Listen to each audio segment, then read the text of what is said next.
Good evening বন্ধুরা, ঘড়ির কাঁটা বলছে এখন 4:30, তাই ইভিনিং দিয়ে শুরু করলাম। তো এখন আমি করতে চলে এসেছি চা, আর আজকে আমি লিকার চাই করেছি আদা দিয়ে। প্রথমে ওর বাবাকে দিয়ে দেবো, পরে আমি আমারটা নেব।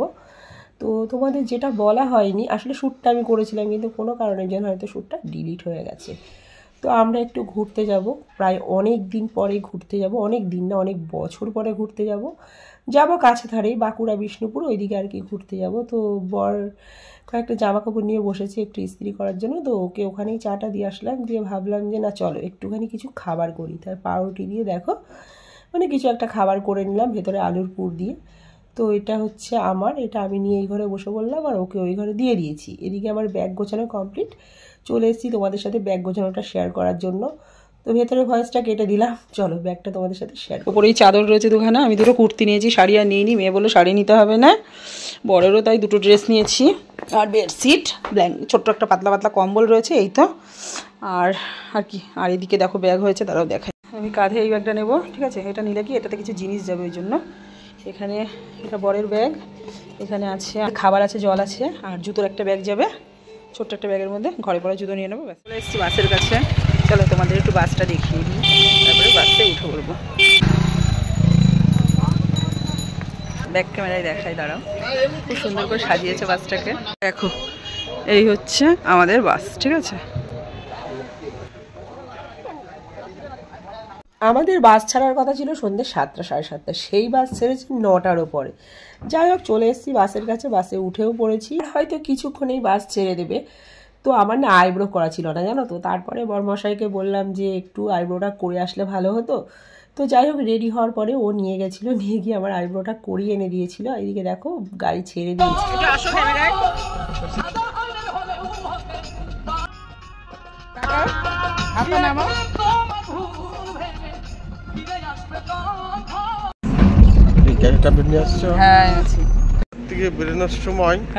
উল্টো দিকে চলে এসেছে। হ্যাঁ, কিরম হয়েছে বলো তো, ধরো এই যে ওই যে আমরা যে রাস্তাটা দিয়ে ওইরকম যাই, তো গিয়ে তো এদিকে ঢুকি, ওটা এরম চলে আসলো, দেখলে না মাদার সাট, আমরা উল্টো দিকে রাস্তা দিয়ে আসলে আমাদের এদিকে পড়ে না মাদার সাট, ওটাতে আমার তখনই সন্দেহ হয়েছে।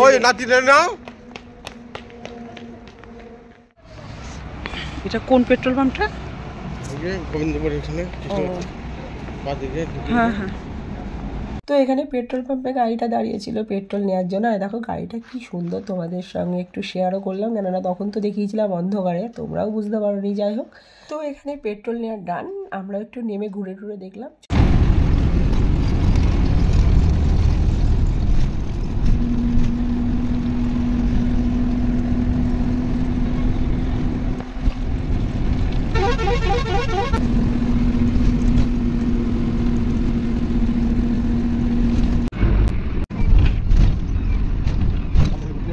এখন পেট্রোল নেওয়ার পরে মাঝখানে আবার একবার দাঁড়িয়েছিল আমাদের রাতের ডিনারটা দেওয়ার জন্য। যাই হোক, তো অবশেষে প্রতীক্ষার অবসান ঘটিয়ে দেখো এখনো ভোরের আলো পৌঁছায়নি, আমরা মুকুটমণিপুরে পৌঁছে গেলাম। 5:50 ঢুকেছে স্পটে, এখন বাজে 6:10, আলো ফুটেছে, প্রচণ্ড ঠান্ডা কিন্তু এখানে।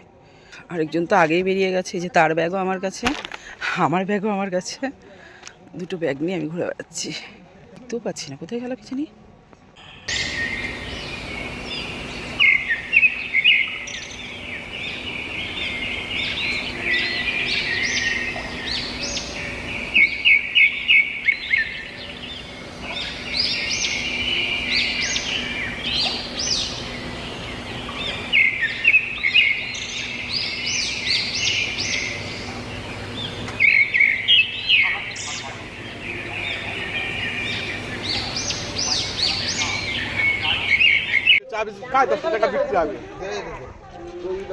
বেকারি বিস্কুট খেয়েছো?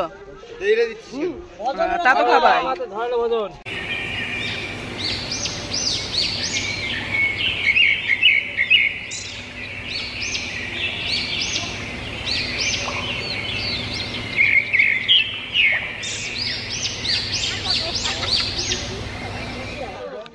ওর ইয়ে দেখে স্টাইল দেখে কোনো লাভ নেই, ঠিক আছে।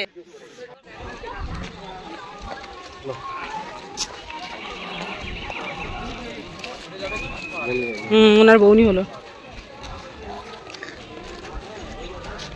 চলো, সব নিয়েছি, এই জিনিসটা নিতে ভুলে গেছিলাম, তাই আসলাম। হ্যাঁ, একটা ছোটোখাটো মেলা হয়েছে, ঠিক আছে, চিরুনি কিনলাম,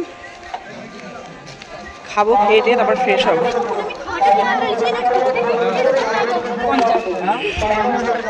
চলো ব্যাক সাইডে মানে ব্যাক ক্যামেরায় তোমাদের মেলাটা দেখায়। এগুলো সন্ধ্যাবেলায় ভালো লাগে।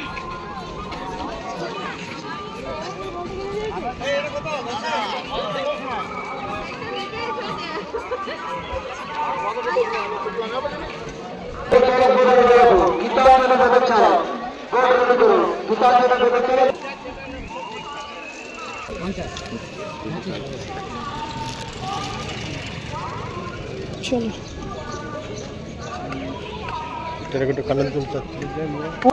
নিয়ে আসবো। হ্যাঁ বাবা, কানের কোথায়? এগুলো সব চাবি রিং থেকে, এগুলো কানের নেই তো। চাবি রিং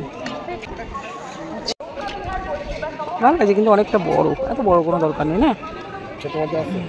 ওইগুলো দেখো চাবি রিং এর, ওগুলো চাবি টাঙানোর। না না, হ্যাঁ রাধাকৃষ্ণ আছে, ওম আছে, সরি যেইগুলো, এগুলো কেমন দাম আছে? এই যে ওম রাধাকৃষ্ণ, হ্যাঁ 100 টাকা। আর ওমগুলো, ওগুলো না ছোটোগুলো, ছোটোগুলো।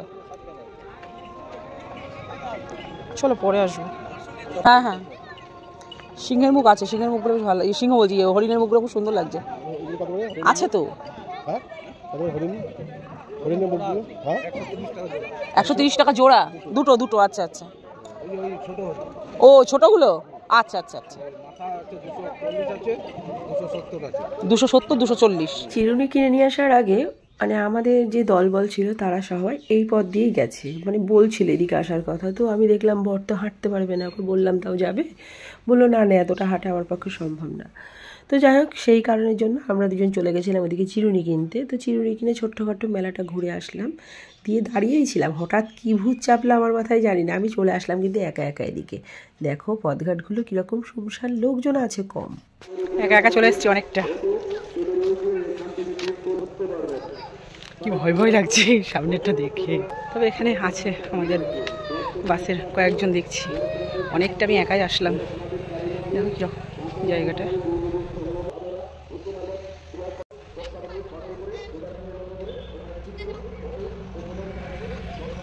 তো দেখো কীরকম খাড়া, আমাকে কিন্তু নিচ থেকে মানে নিচে যাদের আমাদের বাসেরই যারা ছিল তারা কিন্তু আমাকে বারণ করলো, কিন্তু আমি না শুনিনি ওদের কথা। কি জানি কোনো একটা মনে হয় মানে অজানা শক্তি আমাকে হাতছানি দিয়ে ডাকছিল। যাই হোক, আমি কিন্তু প্রায় 3 ভাগ উঠে গেছিলাম। তারপরে তো আমাকে কিছু আদিবাসী বারণ করাতে আমি নেমে আসলাম। পয়েন্টে এসে দাঁড়িয়ে আছি, এইটুকু বাকি। আর এ পাশে দেখো অনেকটা উঠে পড়েছি, ঠিক আছে, সাহস পাচ্ছি না। দলবল চলে গেছে, এবার হাটটা কোন দিকে, ডান দিকে না বা দিকে সেটাই তো আমি জানি না। নেমে আসলাম, আমি আর সাহস করতে পারলাম না, বড়মার নাম করে করে নামছি। তো নেমে এসেছি প্রায়, তার মধ্যে ওই যারা ওই জঙ্গলে কাঠ টাট কাটে না, ওদের সাথে দেখা হয়েছে। বলে কে বলেছে ওপরে সোনাঝুরির হাট আছে, এটা তো পাহাড়। তা আমি ভাগ্যে মানে আমি মোটামুটি 3 ভাগ চলে গেছিলাম, আর 1 ভাগ বাকি ছিল। তো ওই 1 ভাগ যাওয়াটাও তো আমার ফালতু হতো। কি মন হলো যে না চলে যাই নিচে, হয়তো বড়মাই বললো। আমি কিন্তু বড়মাকে খুব মানি, ঠিক আছে। প্রচণ্ড ভয়ে ভয়ে নেমেছি যে নামতে পারবো তো, উঠতে তো পেরেছিলাম অনেকটাই ভালোভাবে, কিন্তু নামতেও টাইম লাগছে। যাই হোক, আমার বড়মা আমাকে বাঁচিয়েছে।